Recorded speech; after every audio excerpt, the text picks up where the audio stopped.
¿Qué tal? ¿Cómo está? Muy buenas noches. Bienvenidos a Índice Económico. Soy Darío Celis. ¿Cómo estás? Marilena Vega, buenas noches. Muy buenas noches. Bien, con muchísima información. Así es, así que comenzamos.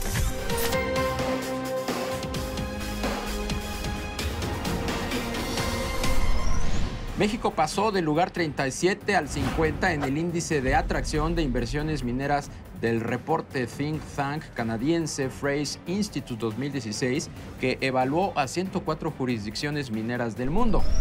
Un cambio en las reglas de origen para el sector automotor en el Tratado de Libre Comercio tendría un impacto negativo, pero la retórica actual del gobierno e industria estadounidense supone un retroceso hacia reglas de orígenes más estrictas. Aunque OHL México se deslistará de la Bolsa Mexicana de Valores, podría ser investigada y sancionada en los 5 años posteriores si el regulador tuviera algún indicio de que violó la ley del mercado de valores durante el tiempo que fue pública. El fundador de Uber, Travis Kalanick, renunció a su puesto como CEO de la empresa, esto tras una revuelta de accionistas que demandaron su salida, luego del escándalo de acoso y una cultura laboral agresiva.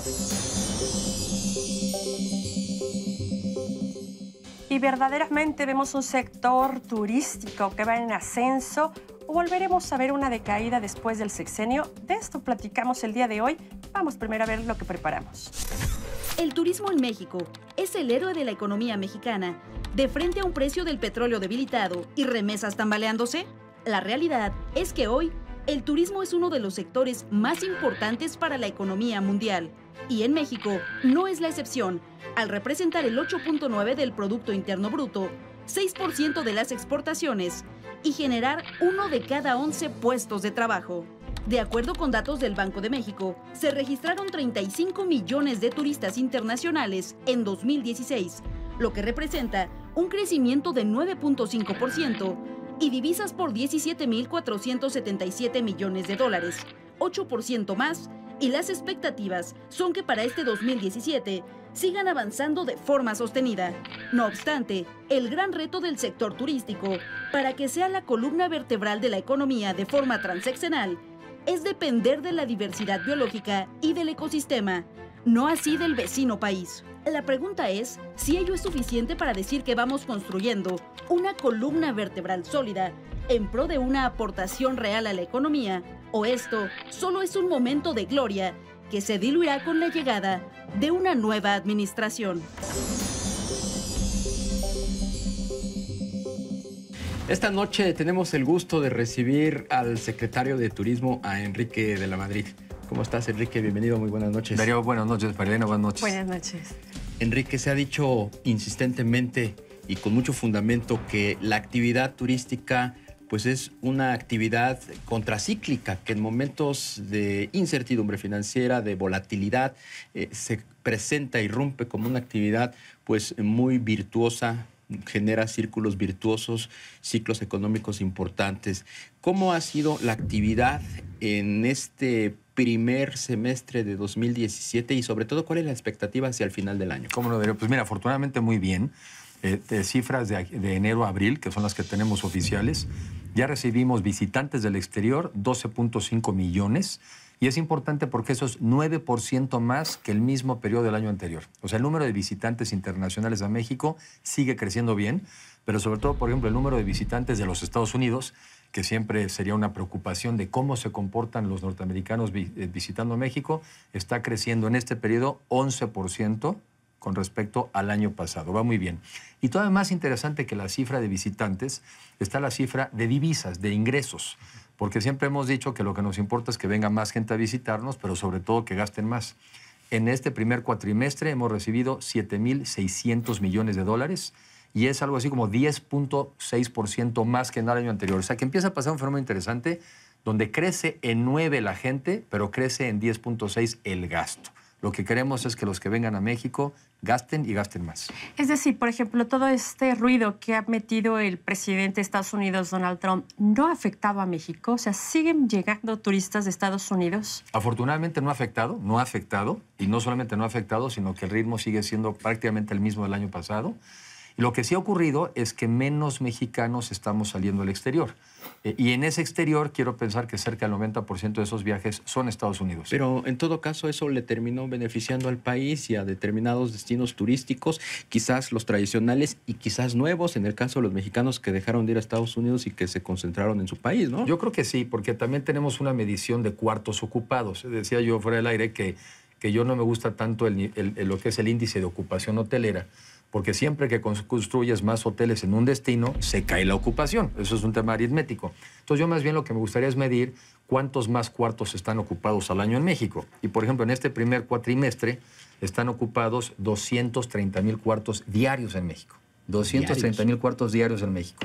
De ese tamaño es el crecimiento del turismo en el país y sobre todo pues el gran propósito es cómo ayudarle a que las comunidades turísticas de México se desarrollen mejor, se desarrollen de manera integral e integrante, porque no queremos solamente zonas hoteleras de primera y comunidades de tercera, queremos que todo el turismo en nuestro país sea de primera. Enrique, ¿están planeando algo dentro de la Secretaría de Turismo con el objetivo de que no veamos un turismo hoy día pues, en crecimiento y después del sexenio pueda esto bajar por cambio de titulares? Mira, primero yo lo que sostengo es que este es un sector que ya tomó tracción, que ya como que hicieron clic las piezas. ¿Y qué son muchas piezas? Es conectividad, es constantemente estar abriendo nuevas rutas, nuevos vuelos, nuevas líneas. La situación del aeropuerto actual y, bueno, por supuesto, la apertura del que viene, ¿esto cómo lo están manejando? ¿Ya se está manejando de alguna forma para que hoy día la saturación que ya tenemos en el aeropuerto de México no afecte al turismo? Primero es muy importante decir que no puede no haber aeropuerto nuevo de la Ciudad de México, porque este ya está rebasado y a mí me consta en mis viajes que he estado en el exterior platicando con líneas aéreas y recuerdo el caso de Iberia, que ellos me dicen, es que ya los horarios que me ofrecen a mí para llegar al aeropuerto de la Ciudad de México, a mí ya no me son interesantes. Llegar en un vuelo a las 4 de la mañana, yo no puedo conectar a mis pasajeros, si quieren ir a Acapulco, si quieren ir a León, no los puedo conectar. Tenemos un problema ya de sobrecapacidad y que no podemos rebasar estándares de seguridad. El aeropuerto es indispensable para el comercio internacional, es indispensable para el turismo y yo sí digo un poco irónicamente que el país no está para 2 pistitas, sino necesitamos 6 pistotas en el nuevo aeropuerto de la Ciudad de México. Regresando al tema de la diversificación de nuestros mercados, ¿cómo se ha avanzado en ese segmento? ¿Seguimos siendo dependientes de manera preponderante del turismo de los Estados Unidos? Y hemos visto también esfuerzos que se están haciendo para llegar a mercados distantes como los de Asia, por ejemplo. ¿Cómo hemos avanzado ahí? ¿Cómo no? Primero decir que la mayor parte del turismo que circula por México somos los mexicanos. De cada peso que se gasta en México, 85 centavos lo gastamos los mexicanos haciendo turismo, lo cual eso ya te dice que somos bastante poco dependientes del turismo internacional. Sí nos trae divisas, sí nos trae muchos beneficios, pero no somos tan dependientes. Entonces sí estamos con una idea muy clara, así también nos lo ha pedido el presidente, muy clara, y lo asumimos como propios, de que con la experiencia de la entrada del gobierno americano, este país tiene que diversificarse más y no podemos ser en ninguno de los ramos tan dependientes de los Estados Unidos.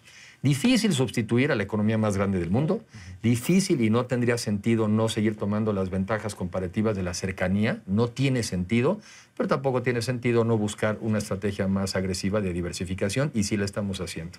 En materia de regulación, en materia de esquemas operativos y financieros que tenemos en México, ¿estás contento o haría falta algo desde tu punto de vista? Yo creo que la parte, a ver, sí siempre hay cosas que hacer y siempre hay cosas que mejorar. Si bien es cierto que ha crecido bien el balance, digamos, financiero, el saldo, lo que le prestan los bancos al sector turismo en estos primeros 4 años, la banca comercial ha crecido como el 70% y la banca de desarrollo como 130%. O sea, ha crecido bien.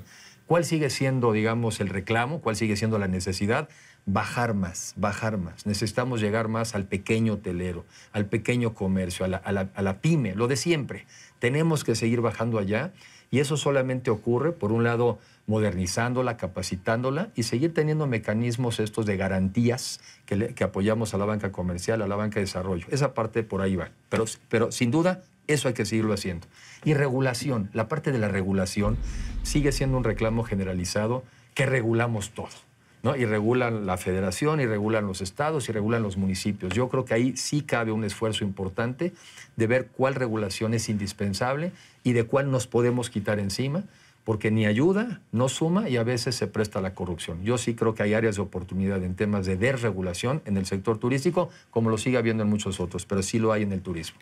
Enrique, México ha dependido o ha ofrecido históricamente sus bellezas naturales, sus bellezas arqueológicas y coloniales, pero vivimos un mundo cada vez más competitivo en la atracción de los flujos turísticos.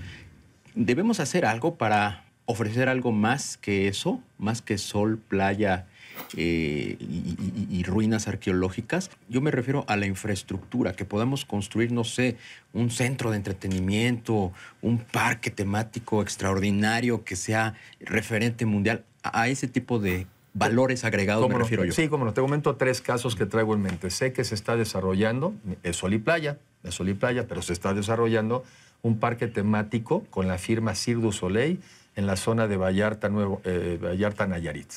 Va a ser el primer parque temático del mundo con la marca de Cirque du Soleil. Se está desarrollando también en el área de Cancún, ahorita pongo un caso más cercano, se está desarrollando también de un proyecto, también de un parque temático tipo Disneylandia, nomás que no es con Disneylandia. El de DreamWorks, ¿no? El de DreamWorks, efectivamente. Y recientemente estuve yo con el titular del IMSS, con Miquel Arreola, estuvimos ahí con el gobernador inaugurando el Parque Popular de Huastepec, que siempre ha sido un parque muy conocido, muy famoso, y que ahora tiene en operación una parte del parque, porque el parque es muy grande, creo que son solamente 14 hectáreas, lo está manejando ahora Six Flags. Entonces sí hay, la verdad es que en México sí hay constantemente un esfuerzo de seguir generando un nuevo producto, porque como lo digo en los lugares a donde voy, la única manera de que la gente se quede más días y la única manera de que gasten más es que haya más cosas que hacer.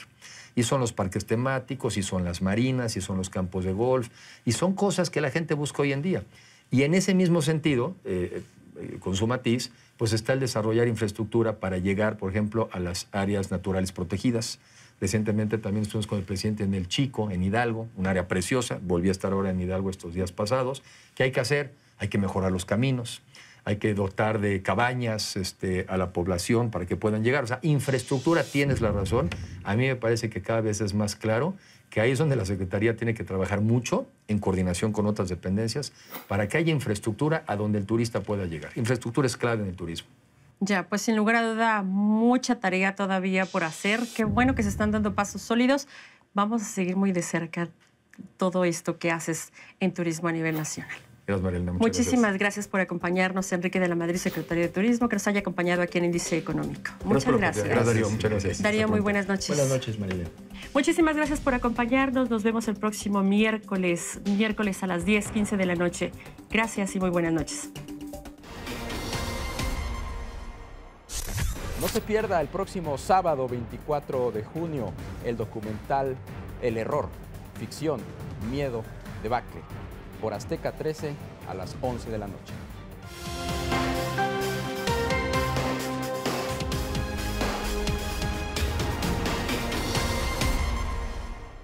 ¿La democracia nos sale cara o barata?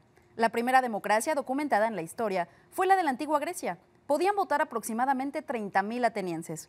Hoy en México somos más de 85 millones de personas registradas en el padrón electoral.